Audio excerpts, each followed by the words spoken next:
Oh, sorry, man. It didn't start. Sorry to tell you to go start again.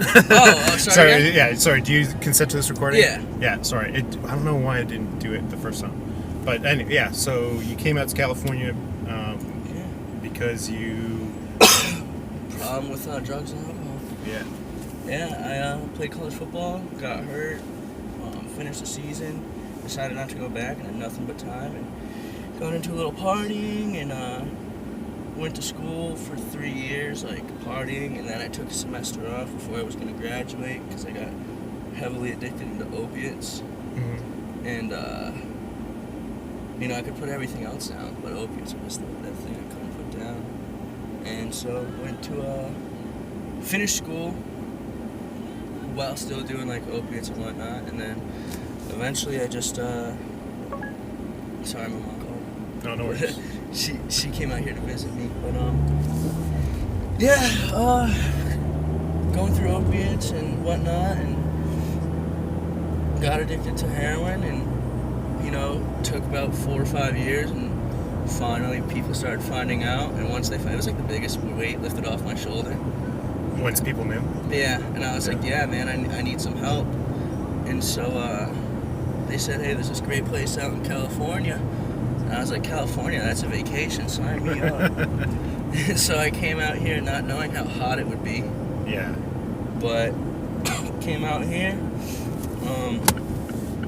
and been pretty clean ever since. Never did, I went through a rehab facility for 30 days, went into a sober living for 4 months. Mm-hmm. The people I came out here with, I was in treatment with like 40 people, and sober living with like another 40, 50 people, and there's about like 7 or 8 of us left. I've had people out here die, I've had people go to jail, I've had friends back home die, one of my good friends back home is he had a 20-year sentence, got reduced to 10. I'm just fortunate to be out here now. Yeah. Like, life's just changed, like, dramatically. Like, come out to California, get a job, roommates, a house, get my family back in my life now. Can go out and afford to buy some clothes and, treat myself. And, I never really had that before. Like, I'm from Massachusetts, like 3,000 miles away. Uh-huh. It's coming out here was just a complete culture shock. Like, the scenery, the attitude, the lifestyle, the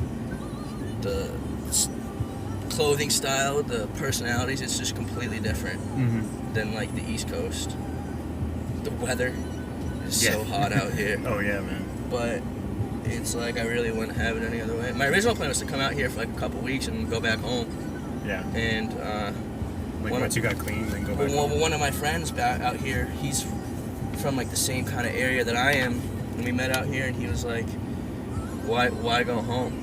Like, why go home?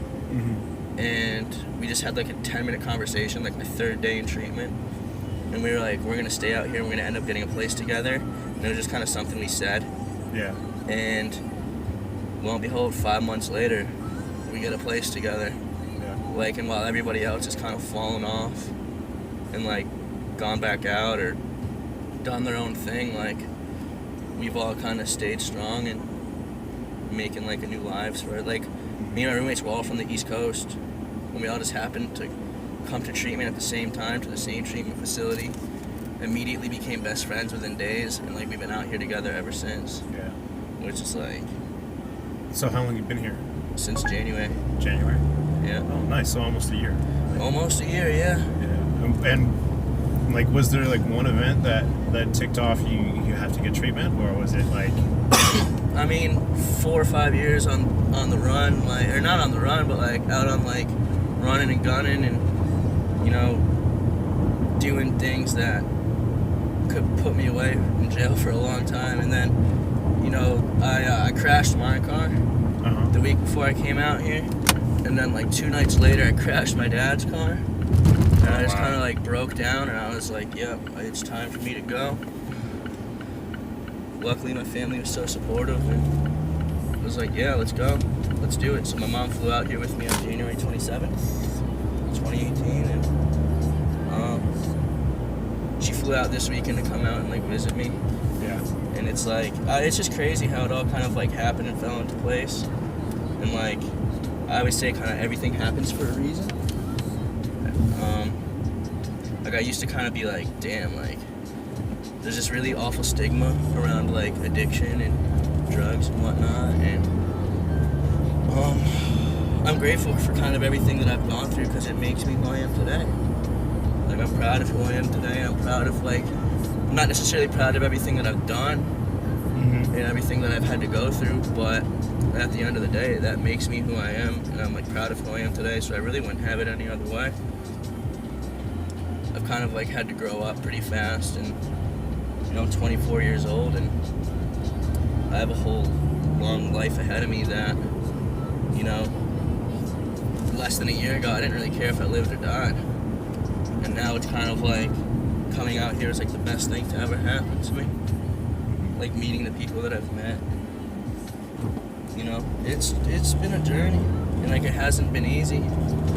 Yeah, it doesn't sound like it's been easy at all. No, on my 60th day clean out here, some of the people that I would hang out with every day, you know, we'd ride around and do what we needed to do.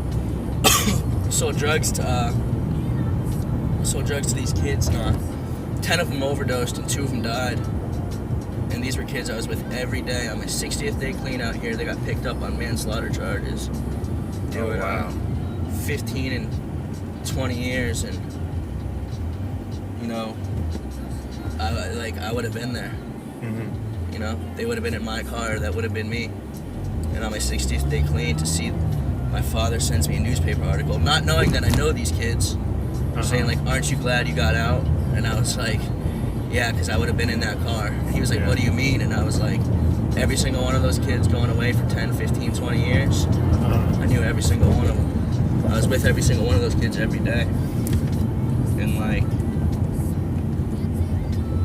luckily I got out when I did you know, I'm blessed to have gotten out when I did.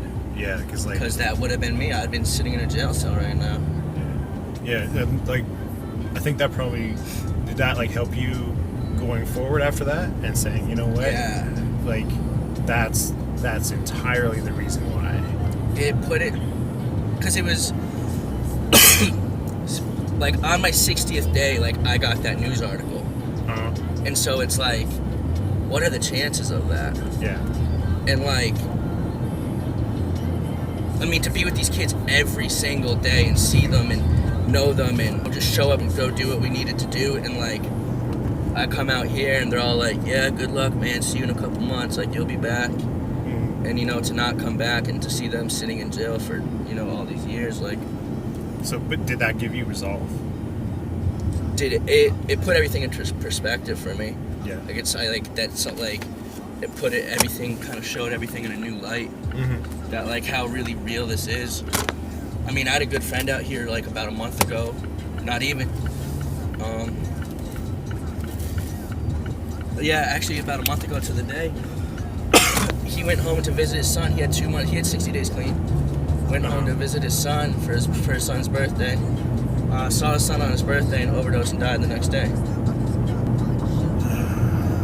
And I've had, you know, we used to have like 20, 25 of us. We'd all go out and play pool together, sober, go bowling, go to the movies, hang out every night. And now it's like, there's 6 of us left. They've either died, gone to jail, or we haven't heard from them. But for some reason, I'm still out here. And for some reason, I'm still clean and doing the right things.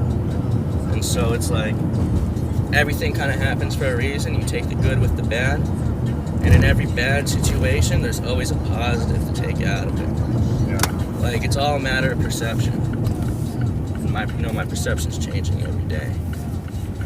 So, yeah, it's kind of, oh, you have to punch in the gate code. It's pound 0456.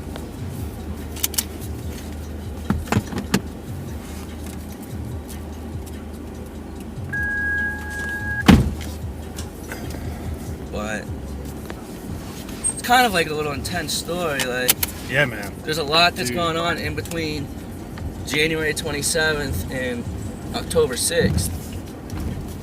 But everything happens for a reason. And it's one of those things that isn't talked about a lot. Because I didn't know what I was getting myself into those 4 or 5 years ago. So you right here? Next left. Next left.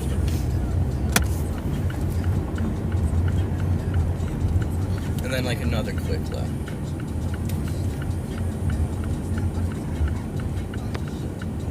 I'm right by this red truck. Cool. Well, thank you very much, man. Yeah, man.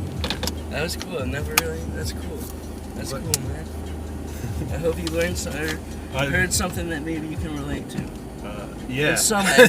Whether it's well, like just struggle. about life in general or the struggle. Or Struggle. there's something that, there's a light on the other side of the tunnel, no matter how bad it gets. Oh, yeah, absolutely, man. Well, good luck, dude. Thank you, man.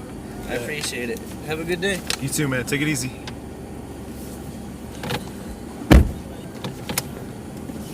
Alright, thank you for watching on Pickup Rides. Give a like, share, subscribe when you get a chance. More videos to come, obviously. Kind of random. It was short, but that was damn intense. Okay. Have a good day, guys.